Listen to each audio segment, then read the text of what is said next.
Okay, so up next is Ruth, who is Chief Food Chain Advisor for the National Farmers Union. Ruth joined NFU as their Chief Food Chain Advisor in 2015, having previously been Agriculture Manager for Tesco. Ruth is responsible for leading the NFU's work with all of the UK's national retailers, large brands, and oversight of the NFU's work with the GCA and labelling policy. Alongside her responsibilities at the NFU, Ruth holds the role of Vice Chair of the EU Copa-Cogeca Food Chain Working Group, where she was key to lobbying for the EU directive on unfair trading practices in the food supply chain. Ruth. Thank you so much, Simon, and apologies to the audience. I was explaining to the panel just before the event. I'm unfortunately lost my voice a little bit, but we're going to power on through and hopefully it won't be an issue. Thank you so much to Grant and Tamsin for both of their presentations. Lots of thought-presenting content there to go at. Today, I'm going to focus a little bit more, I guess, on the commercial end of things and what's happening in the market and sort of how that links with policy and how those two things tie in together. I just wanted to start off by saying, food is a really inherent part of our nation within the UK and something that fits very much part of our traditions and our history and needs to ensure that remains and that people continue to have this love of food and that connection with food. As the NFU, we've been very supportive of the National Food Strategy and are very, very happy that it's come out and hopefully will lead to more cohesion across the whole of food policy, which is very much needed. Both of the speakers have touched on that need for cohesion to come out. We've also been heavily involved in the Food and Drink Sector Council report, which is due out this Friday. It focuses on many of the similar themes to the National Food Strategy and has been written sort of more by industry, and we've been heavily involved in that, so are looking forward to the publication of that on Friday of this week. I'll move on to my presentation. I've just got a few slides here to go through. I just wanted to start off by saying, at the moment we live in a world that is ever-changing and unpredictable. I've put a few images up here of things that are currently, in the here and now in relation to labour shortages, fuel shortages and CO2 shortages. If you talk about a perfect storm for the food supply chain, that's about what we're seeing at the present. All of these things couldn't be predicted, and all of these things together are essentially unheard of.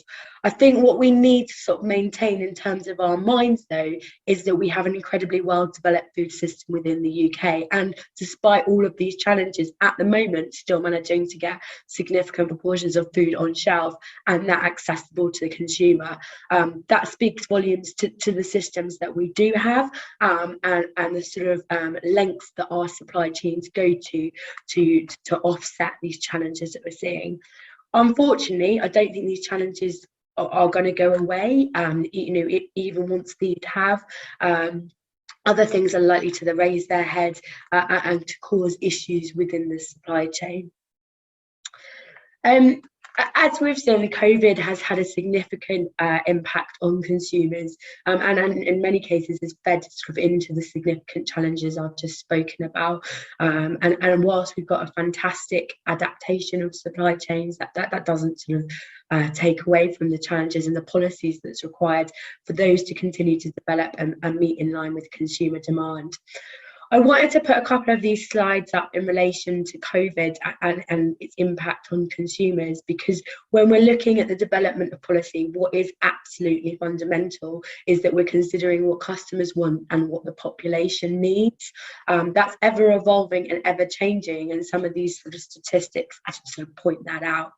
So you'll see within the statistic, 26% of customers claim that they're using more local shops compared to the pandemic.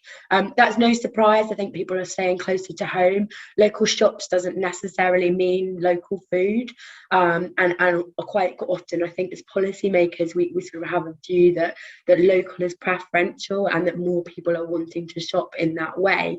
And whilst that is happening, customers are ultimately fickle, which is essentially what this next slide shows. And whilst butchers showed a massive increase in sales across the pandemic, the red line that's in there just shows the beginning of the pandemic in March 2020. That number of consumers that are buying on that local butcher platform has completely fallen off a cliff, and people are going back to those sort of more traditional supermarket model.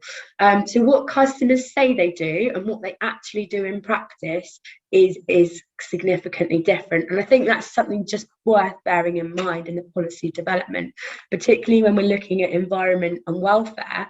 Whilst it's absolutely paramount that those policies develop and we're improving all the time, what we don't want to do is essentially offshore our consciousness and for us to be importing cheaper product that's produced to lower standards rather than sort of producing product ourselves. And this next slide kind of speaks volumes to that, really. Both the Australian and US are areas that we believe government or government are openly doing trade deals with. And if you look at this slide, it talks about the consumer perception of the welfare standards of the food production standards of those countries. And as you'll see, customers view that the sort of UK has the same standards as both of those countries. That's absolutely not the case, and we have many examples as to where UK standards are far above those of both the Australian and the US systems, whether that be antibiotic usage or that be animal welfare methods at farm level or transportation times. All of these things are quite significantly different, and all of that sort of comes at a cost, but also a benefit to the consumer. And what we don't want to see policy do is essentially be driving sort of our industry down a very, very high level whilst importing cheaper product. That's a particular risk for the food service sector, we believe, and sort of where the product is less transparent and less visible. That said, within policy and within commercial businesses, we have a range of pressures within the sustainability and the policy development. I've just put a number of them down here, and you'll see within the background of this slide, there's sort of more words all associated with sustainability. Customers are essentially wanting more than ever before from brands particularly, and are wanting them to deliver on their behalf. That's quite challenging, and we certainly need help policymakers in terms of aiding industry through that and sort of creating new pathways, particularly with Brexit overlaid on that as well. I've also just put this slide up which talks about productivity. One way of sort of differentiating the UK would be to move very much towards a national productivity strategy, and this was sort of hinted at in a number of ways in the national food strategy, and ways in which policy could be developed to aid our systems to become more productive. Productivity not only benefits in relation to its output, but also in terms of particularly a carbon perspective, and increased productivity leads to decreased carbon of the end product. That's not to say that animal welfare should go out of the window. It's very much needs to be a targeted and scientific based approach, and we also should focus on essentially what we're good at within the UK, and we've got some excellent stories to tell in that regard, and we need to be investing in those supply chains to ensure that they are utilised to their most efficient effect. As you'll see within this slide, there's some ideas within there as to how that might be done under productivity, competitiveness and resilience, all of things which are going to be needed in order for our supply chains to be the most robust they can be going forward. And we've certainly got quite a long way to go in terms of this productivity space. This is sort of a graph which shows the total productivity factor for a number of different countries. The UK is the one that's along the bottom with the slightly darker line within there, and the UK has only seen a 7% increase in total productivity factor compared to some of our competitors within the Netherlands and US. And that basically speaks volumes to the investment within the supply chains on a national and on an individual basis, and also being very targeted about what it is they're invested in and focusing on those supply chains and specific areas. So one example could be innovation and funding for increasing the sort of innovation within the dairy category, whether that be milk drying plants or whether that be innovation to process milk into formula for infants. So as you see, compared to competitors, we've got quite a long way to go. And whilst that's never negative as it stands, it presents a significant opportunity for our supply chains in the future. As I said, I'm going to sort of touch on some aspects from the commercial side of things. And I've just popped this slide up to show some of the really big brand commitments that are happening in relation to climate change and the environment. Customers obviously are becoming increasingly concerned about carbon and about sort of what's happening to our planet, and are wanting brands to take more of a responsibility within there. We've seen net zero commitments across the board, and ourselves as the NFU have committed that we want to see supply chains, agricultural supply chains, become net zero by 2040. That's a significant challenge, but one that we think the industry is able to meet with the correct support behind it. And we very much welcomed the recommendation within the National Food Strategy for there to be public commitment for agricultural support and funding sort of for a number of more years than has been made currently. And within this, what we're seeing is businesses really move from a scope 1 and 2 commitments, so what is in their sphere of control and within their own businesses, so whether that be refrigeration or transportation, to a scope 3 commitment. So what we mean by a scope 3 commitment is those carbon emissions that are embedded outside of their direct supply chain, so particularly on farm, would be sort of included within there. Only in the last 2 weeks we've seen Marks and Spencer's and Tesco's both make commitments on scope 3. Tesco's have committed that they want to be net zero on their scope 3 emissions by 2050, and Marks and Spencer's by 2040. So we would hope that they would be putting in place support in order for their supply chains to be meeting that. What is really important when we're considering all of these aspects and a number of the recommendations that have come out from the National Food Strategy is looking at sustainability as a whole. It's very easy to look at one lens or another, and I know this is something that Henry Dimbleby highlighted a number of times.